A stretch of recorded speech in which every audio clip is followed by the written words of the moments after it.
Welcome to Shukla study point. आप सभी का स्वागत है आपके अपने YouTube channel Shukla study point में। मैं शिवम शुक्ला आप सभी दोस्तों का हार्दिक स्वागत करता हूं। आज की वीडियो के माध्यम से हम लोग चर्चा करेंगे फूड न्यूट्रिशन एंड हाइजीन के बारे में, जो कि को करिकुलर कोर्स के रूप में आप में शामिल है। यानी अगर आप बीए में हैं, बीएससी में हैं या बीकॉम में हैं, आप जो है ग्रेजुएशन में आपने एडमिशन लिया है, आपने चाहे बीए में एडमिशन लिया, चाहे बीएससी में, चाहे बीकॉम में, अगर आपने फर्स्ट सेमेस्टर में एडमिशन लिया है तो आपको एक को करिकुलर कोर्स पढ़ना पड़ेगा। को करिकुलर कोर्स का मतलब होता है अनिवार्य सहगामिक पाठ्यक्रम, यानी या अनिवार्य पाठ्यक्रम। जैसे कि अनिवार्य पाठ्यक्रम के रूप में आपको इसको पढ़ना ही पढ़ना है। और आप बीए में हैं तो भी आपको फूड न्यूट्रिशन हाइजीन पढ़ना है। अगर आप बीएससी में हैं या बीकॉम में हैं तो भी आपको यही सिलेबस पढ़ना है, फूड न्यूट्रिशन एंड हाइजीन का। दो भाषाओं में आपका पेपर आएगा, अंग्रेजी और हिंदी दोनों भाषाओं में आपको पेपर मिलेगा, ये बात ध्यान रखेंगे। तो बीए के, बीएससी के और बीकॉम के फर्स्ट सेमेस्टर के छात्र छात्राओं के लिए मॉडल पेपर मैं लाया हूं। ऐसे ही प्रश्न आपकी परीक्षा में आएंगे। तो सबसे पहले आज का जो वीडियो है, अच्छा इससे पहले 2024 के और मॉडल पेपर मैं दे चुका हूं फूड न्यूट्रिशन एंड हाइजीन का, लेकिन अब मैं श्रृंखला ये चलाने वाला हूं कि जैसे कि क्या हो कि चैप्टर वाइज हम लोग आगे बढ़ें। तो आज का जो वीडियो है चैप्टर नंबर 1 से बनने वाले बहुत ही महत्वपूर्ण 32 MCQs के बारे में, यानी मल्टीपल चॉइस क्वेश्चंस के बारे में चर्चा करेंगे, यानी जिसको आप ऑब्जेक्टिव प्रश्न बोलते हैं, जो आपकी परीक्षा में आने वाले हैं, उन्हीं के बारे में हम विस्तार चर्चा करेंगे, बहुत ही बारीकी के साथ अध्ययन करेंगे, ताकि अगर आपका एक भी प्रश्न आए चैप्टर नंबर 1 से, अच्छा यहीं से जितने भी प्रश्न पूछेंगे बस इतने से पूछेंगे चैप्टर नंबर 1 से। चैप्टर नंबर 1 का आपके नाम है आहार एवं पोषण का संप्रत्यय, ध्यान रखेंगे इस बात को। इसी प्रकार से चैप्टर 2, 3, 4 इसी प्रकार से हम चर्चा करते रहेंगे। पहला प्रश्न है, नींबू में कौन सा विटामिन पाया जाता है? बहुत ही महत्वपूर्ण प्रश्न है। ऑप्शन ए दिया है विटामिन बी, ऑप्शन बी है विटामिन ए, ऑप्शन सी है विटामिन सी और ऑप्शन डी है विटामिन डी। करेक्ट आंसर क्या हो जाएगा इसका?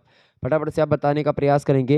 विटामिन मतलब नींबू में कौन सा विटामिन पाया जाता है भैया? तो नींबू की अगर बात की है तो नींबू और संतरा या अनानास, आंवला, अमरूद, इन सभी में आप देखेंगे विटामिन सी पाया जाता है। तो इसका करेक्ट आंसर क्या हो जाएगा? Vitamin C is right answer. Vitamin C इसमें पाया जाता है। विटामिन सी की कमी से कौन सा रोग होता है?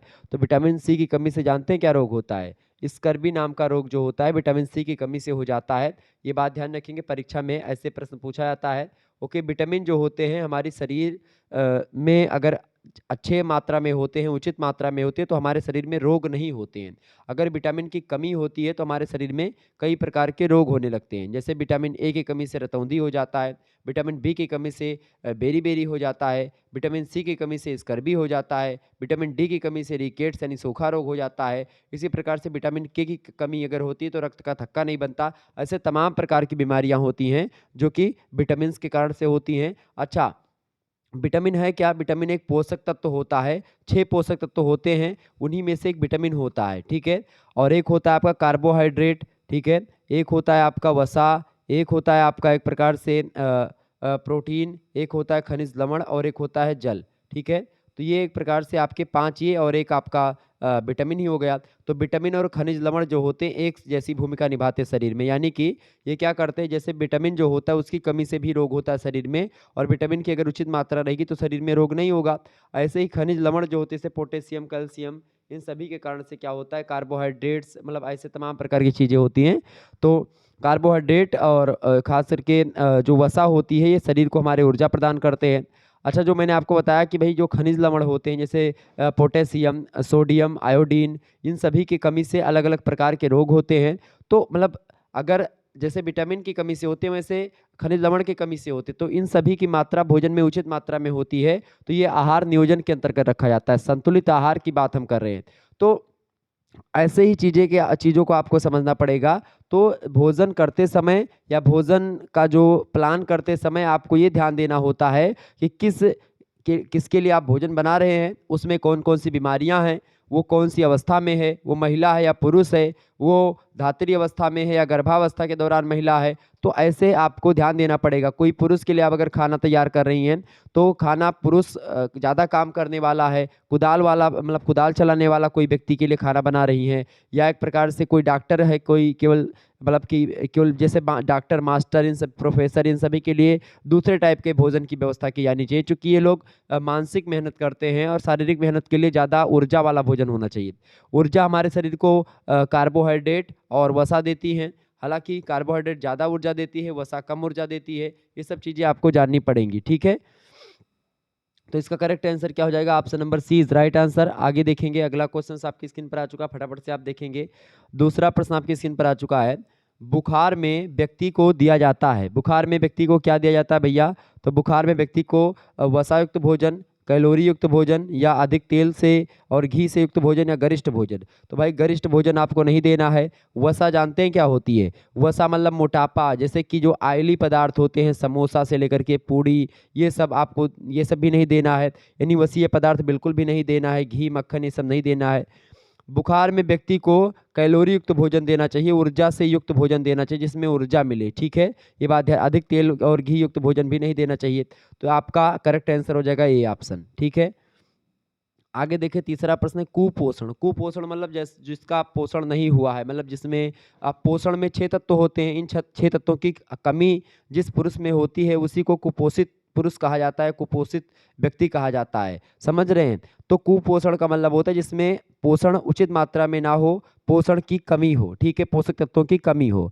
तो कुपोषण के लिए क्या जिम्मेदार है, क्या उत्तरदायी है? देखिए, निर्धनता होगी तो भी उचित मात्रा में लोग भोजन नहीं कर पाएंगे, और भोजन में एक प्रकार से, या मील प्लानिंग जिसको बोलते हैं, आहार आयोजन नहीं कर पाएंगे, और ऐसे में पोषक तत्वों की कमी हो जाएगी उनके भोजन में और कुपोषण का शिकार हो जाएंगे। अगर भोजन में मिलावट होगी तो भी दिक्कत है, और अशिक्षा होगी तो भी दिक्कत है। अगर आपको पता ही नहीं कि किस कैसे भोजन खाना चाहिए, कैसे करना चाहिए, किसके भोजन में किस तरीके की आवश्यकता होती है, तो फिर आपको नहीं, मतलब आप एक प्रकार से मतलब कुपोषण के शिकार हो जाएंगे। तो ऑप्शन नंबर इसका डी लगा देंगे, ऊपर तो सभी करेक्ट आंसर हो जाएगा। ये सभी कारक जो है उत्तरदायी हैं कुपोषण के लिए। चौथा क्वेश्चन आप देखेंगे, रोगी को अधिकतर किस प्रकार का आहार दिया जाता है, बताएं। तो रोगी को अधिकतर आपको आहार जो देना चाहिए वो कैसा आहार देना चाहिए भैया? शक्ति और क्षमता से युक्त आप आहार दें, अत्यधिक मसालेदार नहीं देना है, न वसा युक्त भोजन, ना ही उपयुक्त सभी, ठीक है। तो ऑप्शन नंबर इसका ए करेक्ट आंसर होगा। अगला प्रश्न आप देखेंगे, शरीर को स्वस्थ रखने के लिए आवश्यक होता है प्रोटीन, कार्बोज, वसा या संतुलित आहार। तो शरीर को स्वस्थ रखने के लिए सबसे इंपॉर्टेंट होता है आपको संतुलित आहार देना। कार्बोज, प्रोटीन, वसा की मात्रा आप जरूर अधिक कर देंगे तो एक अधिक कर देंगे, ज़्यादा तो भी दिक्कत है, कम कर देंगे तो भी दिक्कत है। उचित मात्रा में आपको देना है, और उचित मात्रा में कैसे आप दे पाएंगे? जब आप संतुलित आहार देंगे। संतुलित मतलब एकदम से ठीक ठाक आहार देंगे, किसको कितना चाहिए उसके अकॉर्डिंग देंगे। तो पांचवे का डी करेक्ट आंसर होगा। छठवां बताओ भैया सभी लोग।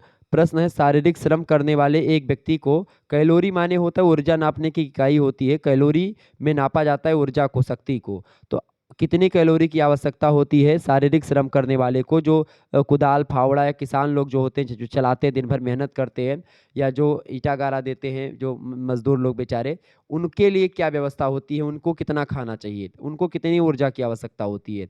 तो उनको ऊर्जा की आवश्यकता होती है भैया 3600 कैलोरी ऊर्जा की आवश्यकता उनको होती है। ऑप्शन नंबर सी में दिया करेक्ट आंसर हो जाएगा। काफ़ी सारे बच्चों ने करेक्ट आंसर दिए हैं।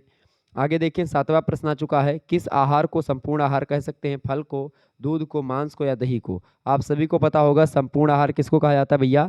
संपूर्ण आहार दूध को कहते हैं। क्यों कहते हैं? क्योंकि बच्चा जो होता है कुछ भी नहीं खाता है, फिर भी वो दूध पी करके ही जीवित रह सकता है, क्योंकि दूध में आप देखते हैं सारे पोषक तत्व पाए जाते हैं, ठीक है। तो दूध संपूर्ण आहार होता है। आठवां क्वेश्चन आप देखेंगे, संतुलित आहार वह है जिसमें उचित खाद्य पदार्थों का समावेश हो, जिसमें सभी पोषक तत्व उचित मात्रा में व अनुपात में हो, सुपाच्य, आकर्षण और रुचिकर हो, जिसमें उपयुक्त सभी बातें हों। तो भोजन सबसे पहली बात बिल्कुल जिसमें उचित खाद्य पदार्थों का समावेश हो, ये भी ठीक बात है। जिसमें सभी पोषक तत्व उचित मात्रा और उचित अनुपात में हो, वो भी संतुलित आहार है। सुपाच्य हो, आकर्षक हो, रुचिकर हो, या ऑप्शन नंबर डी आप लगा देंगे। आठवें करेक्ट आंसर क्या हो जाएगा? आठवें का डी ऑप्शन करेक्ट आंसर हो जाएगा। जिसमें उपयुक्त सभी बातें हो वो होता है संतुलित आहार, ठीक है। जिसमें उपयुक्त सभी बातें हो वो क्या होता है भैया? वो होता है आपका संतुलित आहार। ये बात ध्यान रखेंगे। तो इसका करेक्ट आंसर क्या हो जाएगा? द ऑप्शन, यानी कि D option is right answer. तो करेक्ट आंसर क्या हो जाएगा इसका? आठवें का D option is right answer, ठीक है। ये बात ध्यान रखेंगे। आगे देखिएगा, अगला क्वेश्चन आपकी स्क्रीन पर आ चुका है, फटाफट से आप देखेंगे। आठवां प्रश्न आपकी स्क्रीन पर आ चुका है। देखिए, प्रश्न बढ़िया है आपकी परीक्षा की दृष्टि से, और मैंने शुरुआत में ही इस प्रश्न का उत्तर बता दिया था आपको, आपने अगर सुना हो सही से तो।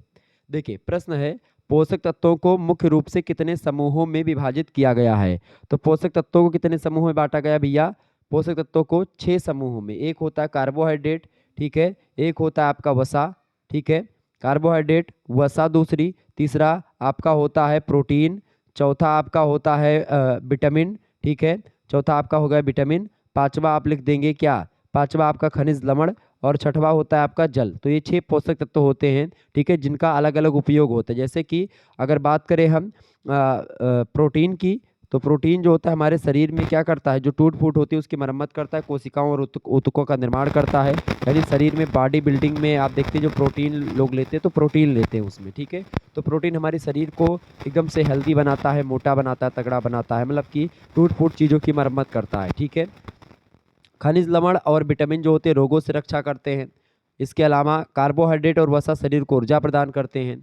जल तो भाई सभी को पता ही है कि जल बहुत सारे कार्य करता है शरीर में, ठीक है। आगे देखिए, जल का कार्य मुख्य रूप से भोजन पकाने में भी, मतलब भोजन को पचाने में भी होता है, ठीक है, क्योंकि जल और एक प्रकार से आप देखते हैं नमक मिल करके हाइड्रोक्लोरिक अम्ल बनाते हैं पेट में जा करके, और उससे भोजन को पचने में बड़ी इंपॉर्टेंट भूमिका एक प्रकार से महसूस होती है और बहुत अच्छी भूमिका निभाता है वो। आगे देखिए, 10वां प्रश्न है, वह कौन सा पदार्थ है जो मानव शरीर का पोषण करता है, बताएं। वसा, कैलोरी, जल या भोजन, बताएं। तो कौन सा पदार्थ है जो मानव शरीर का पोषण करता है, इंपॉर्टेंट प्रश्न है परीक्षा के दृष्टि से। तो इसका करेक्ट आंसर हो जाएगा भोजन जो होता है हमारे शरीर का पोषण करता है, क्योंकि भोजन में पोषण की सारी चीज़ें उपलब्ध होती हैं, वसा भी, कैलोरी भी, जल भी, सब भोजन में मिला हुआ होता है। भोजन में 6 पोषक तत्व जो होते हैं सभी मिले होते हैं। आगे देखें, 11वां क्वेश्चन आपकी स्क्रीन पर आ चुका है, पोषण की कितनी अवस्थाएं होती हैं भैया। तो पोषण की कितनी अवस्थाएं होती हैं, पोषण की अवस्थाएं होती हैं कितनी, 4 अवस्थाएं होती हैं पोषण की। Option number C correct answer हो जाएगा, पोषण की 4 अवस्थाएं होती हैं। नेक्स्ट क्वेश्चन आप देखेंगे, अगला प्रश्न आपकी स्क्रीन पर आ चुका है, 12वां नंबर प्रश्न है, जब पोषण शरीर की आवश्यकता के अनुकूल होता है तो ऐसी स्थिति क्या कहलाती है। तो जब पोषण शरीर की आवश्यकता के अनुकूल होता है तो ऐसी स्थिति को जानते हैं हम क्या कहते हैं, क्या कहते हैं, कुपोषण, सुपोषण या अपर्याप्त पोषण। तो जब पोषण शरीर की आवश्यकता के अनुकूल होता है तो ऐसी स्थिति को हम लोग बोलते हैं, क्या बोलते हैं, सुपोषण बोलते हैं, ठीक है। क्या बोलते हैं भैया, उसको हम बोलते हैं सुपोषण, ठीक है, ये बात ध्यान रखेंगे। क्या बोलेंगे उसको, जब पोषण शरीर की आवश्यकता के अनुकूल होता है तो उसको बोलेंगे सुपोषण, ठीक है, या ठीक ठाक से पोषण, या एक प्रकार से संतुलित आहार बोल सकते हैं उसी को, ठीक है। तो उसको बोलेंगे संतुलित आहार। अब इसमें सुपोषण दिया है, कुपोषण, तो सुपोषण इसका लग सकता है, लेकिन अगर इसमें संतुलित आहार दिया होता तो वही लगता, ठीक है, ये बात भी ध्यान रखिए। आगे देखें, 13वां क्वेश्चन से, रक्त अल्पता यानी कि जिसको आप एनीमिया बोलते हैं, वो रोग किस खनिज लवण के कारण होता है या किसकी कमी से होता है। तो किसकी कमी से होता है भैया, रक्त अल्पता, एनीमिया रोग किसकी कमी के कारण से होता है। एनीमिया जो होता है आयरन की कमी से होता है, लौह तत्वों की कमी से होता है। Option number B correct answer हो जाएगा इसका। आगे देखिए, 14 नंबर प्रश्न है, 1 ग्राम कार्बोहाइड्रेट में कितनी कैलोरी ऊर्जा प्राप्त होती है। अगर 1 ग्राम आप कार्बोहाइड्रेट लेते हैं तो कितनी कैलोरी ऊर्जा आपको मिलती है भैया, कितनी कैलोरी ऊर्जा प्राप्त होती है, फटाफट से आप बताएंगे। तो 1 किलो कैलोरी जो आपका कार्बोहाइड्रेट होता है उसमें अगर बात करें तो उसमें 4.1 कैलोरी ऊर्जा प्राप्त होती है। अगर एक ग्राम प्रोटीन आप खाते हो, मतलब 1 ग्राम कार्बोहाइड्रेट अगर आप लेते हो तो 4.1 कैलोरी ऊर्जा आपको मिलेगी, ठीक है। लेकिन अगर आप 1 ग्राम वसा लेते हैं, 1 ग्राम आप अगर वसा लेते हैं, ठीक है, तो आपको कितना कैलोरी ऊर्जा मिलेगी, तो आपको 9 कैलोरी ऊर्जा मिलेगी, ये बात ध्यान रखेंगे, ओके। तो ये इंपॉर्टेंट प्रश्न है, आप ध्यान रखेंगे, दोनों प्रश्न परीक्षा में आपके पूछे जाएंगे। आगे देखेंगे, 15वां प्रश्न है, कुपोषण के कारण होने वाला रोग कौन सा है। तो कुपोषण के कारण कौन सा रोग होता है भैया, बताएं। तो आयोडीन की कमी से होता है घेंघा, रिकेट्स होता है आपका विटामिन डी की कमी से, ध्यान रखेंगे। क्वासियोरकर या जिसको आप मैरसेमस रोग कहते हैं, तो मैरसेमस या क्वासियोरकर रोग जो होता है ये कुपोषण की कमी से होता है, ठीक है। ऑप्शन नंबर, मतलब कुपोषण के कारण से होता है, अगर कुपोषण होता है शरीर में तो उसके कारण से होता है। Option number A correct answer होगा। आगे देखेंगे, अगला प्रश्न 16 नंबर, पुरुष की अपेक्षा स्त्री के आहार में कैलोरी की मात्रा कम होनी चाहिए, ज़्यादा होनी चाहिए, या फिर एक समान होनी चाहिए, या एक असमान होनी चाहिए, बताएं। या कम या अधिक हो कोई प्रभाव नहीं पड़ता। तो 16 में करेक्ट आंसर क्या हो जाएगा, अधिक होनी चाहिए। पुरुष की अपेक्षा स्त्री के आहार में कैलोरी की मात्रा अधिक होनी चाहिए, बिल्कुल ठीक बात है, क्योंकि स्त्रियों में स्थिति बदलती रहती है हमेशा। तो ऐसी स्थिति में स्त्रियों में थोड़ा कैलोरी की मात्रा अधिक होगी तो ज़्यादा बेटर रहेगा, क्योंकि वो हमेशा काम ही करती रहती घर में।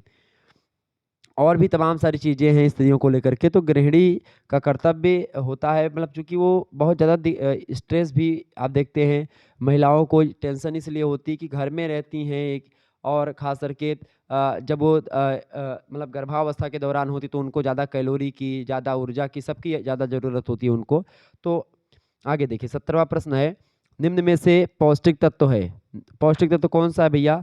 देखिए प्रोटीन, कार्बोहाइड्रेट एवं वसा, विटामिन एवं खनिज या उपयुक्त तो सभी। तो पौष्टिक तत्व ये सभी होते हैं, पौष्टिक तत्व होते हैं ये सभी। Option number D correct answer हो जाएगा। 6 पौष्टिक तत्व इसमें से 5 दे हैं, प्रोटीन, कार्बोहाइड्रेट, वसा, विटामिन, खनिज। ठीक है, विटामिन और खनिज का एक काम है, प्रोटीन का काम अलग है और कार्बोहाइड्रेट और वसा का काम एक जैसा है।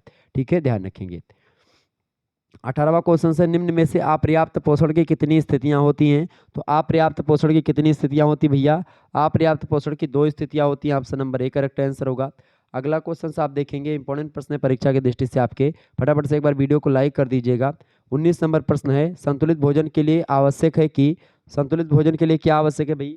संतुलित भोजन के लिए आवश्यक है कि उसमें प्रोटीन, कार्बोहाइड्रेट, वसा, इन सभी तत्व, ये सभी तत्व उपस्थित हो। Option number C correct answer होगा इसका।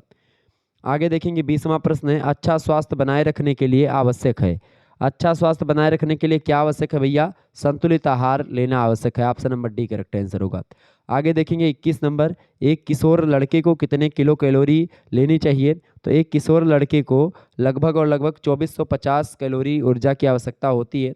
Option number B correct answer होगा। ये सब प्रश्न ध्यान रखेंगे, परीक्षा की दृष्टि से आपके बहुत ही महत्वपूर्ण है। ओके, आगे देखिए 22 नंबर क्वेश्चन आपके स्क्रीन पर आ चुका है। प्रश्न है, उचित मात्रा एवं अनुपात में भोजन ग्रहण करना क्या कहलाता है?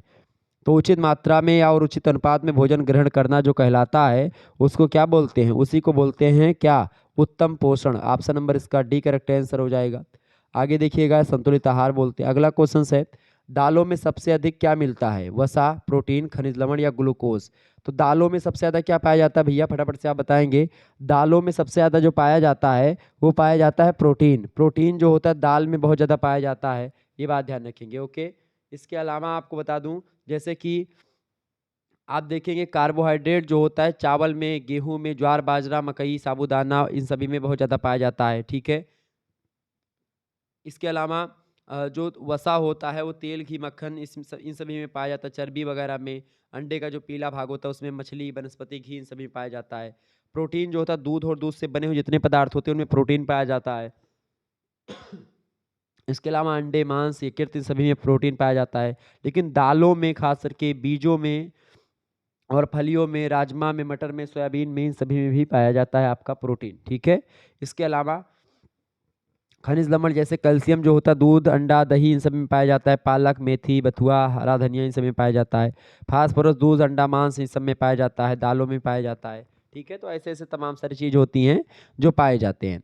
आगे देखेंगे, अगला क्वेश्चन आपकी स्क्रीन पर आ चुका है। 24 नंबर प्रश्न है, रोगी को स्वास्थ्य लाभ के लिए, स्वस्थ लाभ के लिए आहार दिया जाता है, उसको हम क्या कहते हैं? फटाफट से आप बताएंगे, क्या बोलेंगे उसको भैया? रोगी को स्वास्थ्य लाभ के लिए आहार दिया जाता है, उस आहार को हम क्या बोलते हैं? साधारण आहार, कोमल आहार, तरल आहार या उपचारात्मक आहार? तो इसका करेक्ट आंसर क्या हो जाएगा? उपचारात्मक आहार। रोगी को उपचारात्मक आहार दिया जाता है। Option number D correct answer होगा। 25 नंबर क्वेश्चन आपके स्क्रीन पर आ चुका है, जब पोषण शरीर की आवश्यकता के अनुसार गुण और मात्रा के में अपूर्ण होते हैं तो वह स्थिति क्या कहलाती है? तो जब पोषण शरीर की आवश्यकता और अनुसार में गुण और मात्रा में अपूर्ण होते हैं तो ऐसी स्थिति जो होती है वो क्या कहलाती है भैया? वो स्थिति कहलाती है अल्प पोषण की। Option number D correct answer होगा। नेक्स्ट क्वेश्चन है, कुपोषण से क्या हो जाता है? तो कुपोषण से क्या होता है भैया? कुपोषण से जो होता है वो एक प्रकार से मांसपेशियां ढीली हो जाती हैं। Option number C correct answer हो जाएगा। आगे देखें, अगला क्वेश्चन है, शरीर के लिए नियामक पदार्थ हैं, बताएं शरीर के लिए नियामक पदार्थ कौन से हैं? कार्बोज या और वसा, विटामिन या खनिज लवण या फिर जल? तो नियामक पदार्थ जो होता है वो कौन सा है भाई? नियामक पदार्थ जो होता है वो जल होता है शरीर के लिए। Option number D correct answer होगा। आगे देखेंगे 28 नंबर प्रश्न है, संतुलित आहार लेना क्यों आवश्यक होता है? इसलिए आवश्यक होता है संतुलित आहार लेना क्योंकि इससे स्वास्थ्य ठीक रहता है आपका। Option number A correct answer हो जाएगा। आगे देखें, संतुलित आहार में उपयुक्त मात्रा में होते हैं विटामिन और खनिज लवण, प्रोटीन, कार्बोज और वसा, ये सभी जो होते हैं ये उपयुक्त मात्रा में होते हैं, मतलब उपयुक्त मात्रा में होते हैं या उचित मात्रा में होते हैं। नेक्स्ट क्वेश्चन आप देखेंगे, 30 नंबर प्रश्न है, शाकाहारी स्त्री के आहार में किसकी मात्रा बढ़ा देनी चाहिए? मांस की, अंडों की, अनाज की या दूध की? तो भाई शाकाहारी स्त्री अगर है तो उसे आहार में क्या बढ़ा देना चाहिए उस समय, बताएं। तो करेक्ट आंसर इसका क्या हो जाएगा? देखें, शाकाहारी स्त्री के आहार में अगर देखेंगे तो अंडा दूध, तो इसका मतलब अगर शाकाहारी है तो भाई मांस अंडा अनाज और दूध ये सब खाएगी, तो भाई अंडा खाएगी तो उसका मांसाहार हो जाएगी। तो अगर ऐसे देखेंगे कि शाकाहारी स्त्री है और उसके आहार में किसकी मात्रा बढ़ा देनी चाहिए शाकाहारी स्त्री के, ये कोई प्रश्न हुआ नहीं वैसे, ठीक है। ये प्रश्न थोड़ा सा गड़बड़ है तो इसको हटा ही दो आप एकदम से, क्योंकि शाकाहारी स्त्री के आहार में किसकी मात्रा देनी चाहिए, तो इसका कोई मतलब नहीं, क्योंकि किसकी मात्रा बढ़ा दें आप, किसके लिए बढ़ाना है, तो वो प्रश्न तो पूछा ही नहीं गया, तो इसमें प्रश्न जैसा कुछ था ही नहीं, इसको हटा दें। अगला क्वेश्चन से 31 नंबर, कुपोषण से बचने का क्या उपाय? संतुलित आहार, पर्याप्त आहार, शाकाहारी आहार या मांसाहारी आहार? तो कुपोषण से बचने के लिए जो आहार जरूरी होता है वो होता है संतुलित आहार। Option number A correct answer होगा। आगे देखेंगे 32 नंबर प्रश्न है, विटामिन डी किस में पाया जाता है? विटामिन डी सबसे ज़्यादा जो पाया जाता है वो सूर्य भगवान की जो पहली किरण होती है उसी में पाया जाता है। Option number A correct answer हो जाएगा इसका, ठीक है। आंवले में सबसे ज़्यादा विटामिन सी आपको मिलेगा, ठीक है, ये बात ध्यान रखेंगे। अच्छा, कौन सी विटामिन है जो कि दूध में नहीं पाई जाती? एक ही विटामिन ऐसी है जो दूध में नहीं पाई जाती, बाकी दूध में हर एक चीज़ पाया जाता है। विटामिन सी जो होती है वो दूध में नहीं पाई जाती है, बाकी सारी की सारी विटामिन जो होती हैं, विटामिन जो होती है सब दूध में पाई जाती हैं, बस विटामिन सी नहीं पाई जाती, ठीक है, ध्यान रखेंगे। तो ये प्रश्न आपका बड़ा ही इंपॉर्टेंट था जो मैंने आपको बताया। चलिए फिर मिलते हैं हम नेक्स्ट वीडियो में, तब तक के लिए जय हिंद जय भारत। आप सभी का बहुत बहुत धन्यवाद हमारे से जुड़ने के लिए, इसी प्रकार से अपना प्यार बनाए रखेंगे। और जो अगला चैप्टर होगा उस चैप्टर का नाम है आहार आयोजन, या जिसको आप अंग्रेजी में मील प्लानिंग बोलते हैं, तो उसको हम चर्चा करेंगे इसके अगले चैप्टर से बनने वाले बहुत ही महत्वपूर्ण प्रश्नों के साथ। धन्यवाद आपका, बहुत बहुत धन्यवाद।